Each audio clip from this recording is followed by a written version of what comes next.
छोटे बच्चे के लिए ये यूज होता है कि ग्रोथ के लिए कि कहाँ कहाँ उनको डेवलपमेंट करना चाहिए। जब बच्चे 8वीं 9वीं 10वीं 11वीं 12वीं में कौन सा करियर में जाना चाहिए उसके लिए यूज होता है। हस्बैंड वाइफ के बीच के लिए भी यूज होता है कि झगड़ा क्या होता है, डिफरेंस क्या होता है।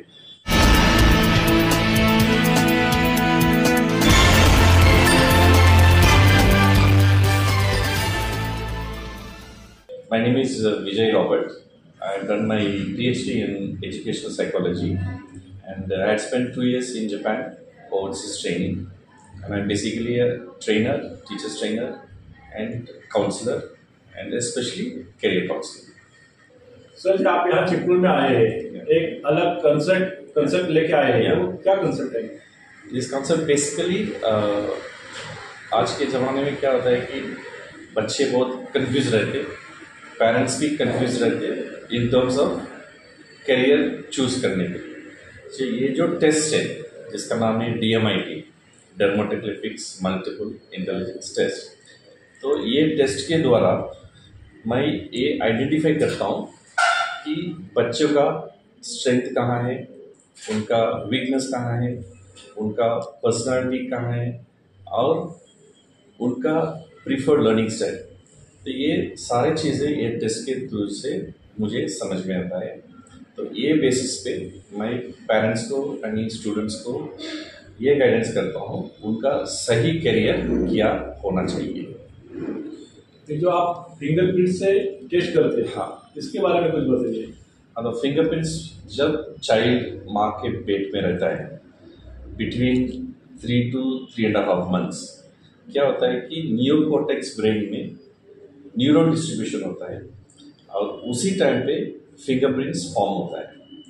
तो डॉक्टर लिन फ्रॉम सिंगापुर उसने ये कोरिलेशन स्टडी किया है कि बायोलॉजिकल एंथ्रोपोलॉजी यानी न्यूरोसाइंस, ये दोनों का कोरिलेशन स्टडी करके ये टेस्ट बनाया है। तो ये जो फिंगरप्रिंट्स फॉर्मेशन यानी न्यूरॉन डिस्ट्रीब्यूशन एक ही टाइम पे होता है माँ के पेट में, तो इसमें there is a direct understanding from the fingerprints कि हर एक लोग में क्या क्या रहता है और वो बेसिस पे हम ये एनालिसिस करके पता करते हैं। कितने साल के बच्चे ये कर सकते हैं टेस्ट? कोई भी कर सकता है सर, 1 साल के ऊपर कोई भी बच्चे ये कर सकते हैं test. Sir what is relationship between fingerprints and life? ये क्या लाइफ का क्या फिंगरप्रिंट से संबंध कनेक्शन रहता है? तो फिंगरप्रिंट्स कैसा है कि एक बार फॉर्म हो गया वो कभी चेंज नहीं होता है। तो ये फिंगरप्रिंट्स जैसे मैंने पहले बोला था, ये फिंगरप्रिंट्स हमें ब्रेन लोब्स का बारे में बताता है। तो कौन सा लोब स्ट्रांग है, उसका कैरेक्टरिस्टिक्स और उसका इंटेंसिटी पता चलता है। तो इसमें 10 जो लोब्स के बारे में हमें ये फिंगरप्रिंट्स बताता है। तो आपके यार मैंने देखा भी रोबोटिक कोडिंग, हाँ, AI, ये सबका कैसा इस्तेमाल होता है?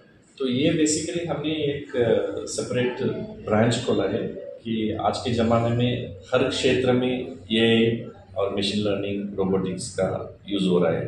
तो हमारा जो स्टूडेंट्स है उनको उसका एक्सपोजर होना ज़रूरी है, उसके लिए वो लैब्स खोला है। एक टेस्ट करने में और उसका रिपोर्ट आने में, हाँ, और उसका कौन से लिए पूरा टाइम पीरियड कितना रहता है? हाँ, तो शुरू में हम क्या करते हैं, फिंगरप्रिंट्स ले लेते हैं और इसको हम लैब में भेजते हैं। तो लैब में रिपोर्ट बन के आने में 8-10 दिन लगता है। उसके बाद आधा 1 घंटा हम पेरेंट्स के साथ काउंसलिंग करते हैं रिपोर्ट लेके। ये जो टेस्ट है ये कितने एज, इसका कुछ एज लिमिट है क्या? कितने से कितने बच्चे कर सकते? जैसे छोटे बच्चे के लिए ये यूज़ होता है कि ग्रोथ के लिए कि कहाँ कहाँ उनको डेवलपमेंट करना चाहिए। जब बच्चे 8वीं 9वीं 10वीं 11वीं 12वीं में कौन सा करियर में जाना चाहिए उसके लिए यूज़ होता है। हस्बैंड वाइफ के बीच के लिए भी यूज़ होता है कि झगड़ा क्या होता है, डिफरेंस क्या होता है, उसके लिए भी ये यूज़ होता है। कंपनी में भी यूज़ होता है, एम्प्लॉयर एम्प्लॉय का समझने की भी यूज़ होता है। वैसे सबके लिए यूज़ होता है और 1 साल के बाद कोई भी ये टेस्ट कर सकता है। तो बड़ा आदमी भी कर सकता है क्योंकि फिंगरप्रिंट्स कभी चेंज नहीं होता है। स्टूडेंट्स है उनके लिए क्या संदेश देना चाहिए इसकी तो अमल द्वारा? मतलब ये जो टेक्नोलॉजी है, लेटेस्ट टेक्नोलॉजी को फ़ायदा उठाओ ताकि जैसे कि जब आदमी बीमार रहता है वो डॉक्टर के पास जाता है ताकि सही सलाह मिले, वैसा करियर के बारे में आप अंकल आंटी लोगों के से सजेशन में मत जाओ या फ्रेंड्स के सजेशन में मत जाओ। हमारा जैसा जो करियर स्पेशलिस्ट है, एक्सपर्ट्स है, तो हमारे पास आइए और इसका फायदा उठाइए। इसमें केवल एबिलिटीज का ही टेस्ट होता है ना, या डिसीज वगैरह कोई? नहीं sir, only abilities, only abilities. जैसे कि 4 चीज, स्ट्रेंथ, वीकनेस, लर्निंग स्टाइल आणि पर्सनॅलिटी, 4 चीज। Thank you sir.